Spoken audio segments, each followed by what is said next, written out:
A DNA test may finally prove who killed Dale Jean Langston and her children. According to the Utah Cold Case Coalition, Layton police will take their evidence to see if it will reveal a killer. For every crime, there's a story, and the truth matters. Here's ABC4's senior crime and punishment correspondent Marcos Ortiz with tonight's Justice Files. We may soon have an answer as to who really killed Dale Jean Langston and her two young children. In 1970, authorities actually charged one man, but it was never resolved.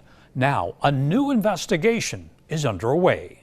We just kept finding more and more facts that didn't add up. In April 1970, Dennis Baker faces murder charges for murdering a mother and her two children at their Layton home. Police records show 24-year-old Dale Jean Langston is sexually assaulted, then stabbed 33 times. Daughter Christine's throat is slashed, and Troy is stabbed repeatedly and disemboweled. Shirlene Renshaw is Langston's younger sister. There wasn't any reason that someone should mutilate her or her two children. There wasn't any. She was a very nice girl. She was very helpful. She was a very good mother. At the time, Baker's a family friend, often seen at the Langston home. But the case against Baker isn't easy to prove. Charges are dropped. 3 years later, he's charged again. But Baker's found hanging from his cell before the case goes to trial. Not convinced Baker's the killer, police reopened the case in 2001. A detective tells reporters he does not believe investigators in 1970 explored every avenue. Dennis had an unimpeachable alibi for most of that night, and that was never disclosed to the family or to the court. But a year later, the case is closed and there's still no answers. A year ago, a mysterious note is found in a storage shed. Kara Porter with the Utah Cold Case Coalition finds the note. The note that I found in the storage unit referred to a different potential suspect.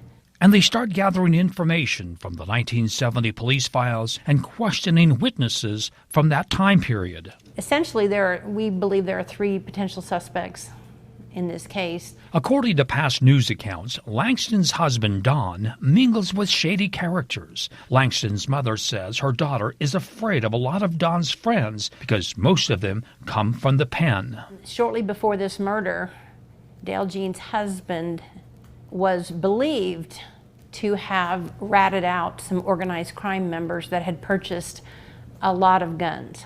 On the day of the murder, Don Langston is out of town. But according to Porter, there's a police raid at a home and the guns are confiscated. There were only one or two people who knew that they had bought these guns, which were stolen. The coalition's findings are now in the hands of Layton police. According to Porter, police plan to re-examine the DNA that's found on Langston's body. DNA may point to Dennis Baker.